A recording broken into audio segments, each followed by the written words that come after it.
Assalamualaikum warahmatullahi wabarakatuh. Shalom, Om Swastiastu, Namo Buddhaya, Salam Kebajikan.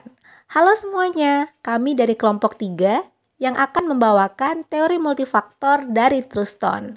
Kelompok kami terdiri dari 6 orang, diantaranya dengan Ninda Wulan dengan NIM 284, Dini Melailia dengan NIM 287, Lailatul Fitria dengan NIM 293, Galuh Bulan dengan NIM 294, Azahra Octavia dengan NIM 313 dan Aska Walida dengan NIM 316.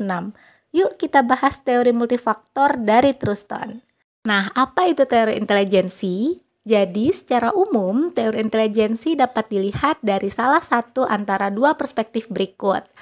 Perspektif pertama adalah faktor umum yang harus diperhitungkan dalam kemampuan mental.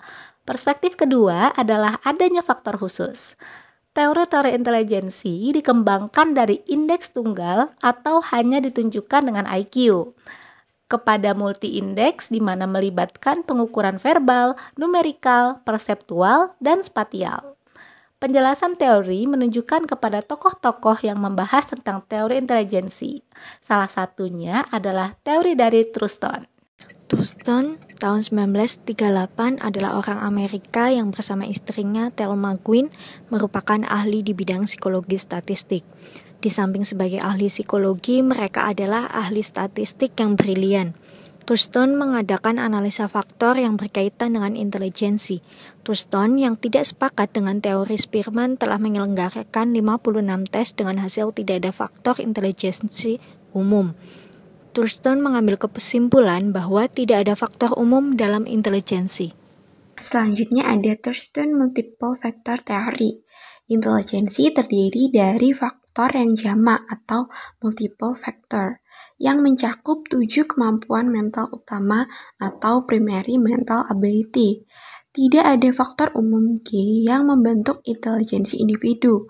Namun, intelijensi merupakan kombinasi dari common factor atau faktor C dan specific factor atau faktor S. Nah, menurut teori ini, intelijensi terdiri dari bentuk hubungan-hubungan neural antara stimulus dan respon. Hubungan-hubungan neural khusus inilah yang mengarahkan tingkah laku individu. Truston telah berusaha menjelaskan tentang organisasi intelijensi yang abstrak. Ia dengan menggunakan tes-tes mental serta teknik-teknik statistik khusus membagi intelijensi menjadi 7 kemampuan primer.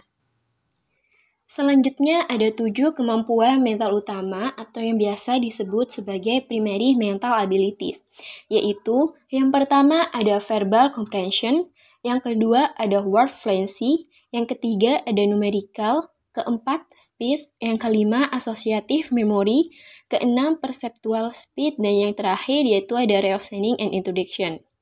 Truston mengasumsikan bahwa kombinasi faktor-faktor itu muncul dalam performance, atau yang biasa disebut sebagai penampilan atau prestasi, pada berbagai tugas intelektual. Konsepnya sampai saat ini masih digunakan dalam tes yang disebut sebagai tes kemampuan mental primer. Teori intelijensi Truston ini banyak disebut para penulis sebagai teori multifaktor. 7 kemampuan mental yang terpisah-pisah tersebut yaitu 1. Kemampuan di bidang angka, yaitu kecepatan dan ketetapan dalam perhitungan aritmatika. Yang kedua yaitu kemampuan dalam kelancaran kata, yaitu kecepatan menyebutkan kata-kata dalam kategori tertentu, misalnya menyebutkan nama makanan yang dimulai dengan huruf S. Dan yang ketiga yaitu kemampuan dalam ingatan asosiatif, yaitu keterampilan dalam tugas-tugas yang menuntut ingatan, misalnya belajar mengasosiasikan pasangan dan item-item yang tidak berhubungan. Keempat yaitu kemampuan dalam penalaran induktif, yaitu kemampuan menemukan hukum-hukum, dan yang kelima yaitu kemampuan dalam penguasaan ruang, yaitu kemampuan memvisualisasikan bagaimana objek 3 dimensi dapat tampak jika dirotasi atau dipecahkan. Yang keenam, adanya kemampuan dalam pemahaman verbal, yaitu sebuah kemampuan dalam jumlah yang kosakata dan pemahaman, bacaan, serta analogi yang verbal. Dan yang terakhir yaitu kemampuan dalam kecepatan perseptual, di mana kemampuan ini bertugas sebagai klerikal sederhana, seperti memeriksa kesamaan dan perbedaan detail visual itu sendiri. Kecepatan mental masing-masing tidak ditentukan secara aktual oleh Thurston dalam penelitiannya. Tetapi kemampuan ini dimasukkan karena adanya hubungan-hubungan dengan testing di masa-masa yang akan mendatang. Kemampuan mental primer berkorelasi dengan faktor general melalui masing-masing faktor yang primer. Setiap kemampuan mental primer dipandang sebagai suatu kombinasi kemampuan mental independen dengan suatu kemampuan mental yang general.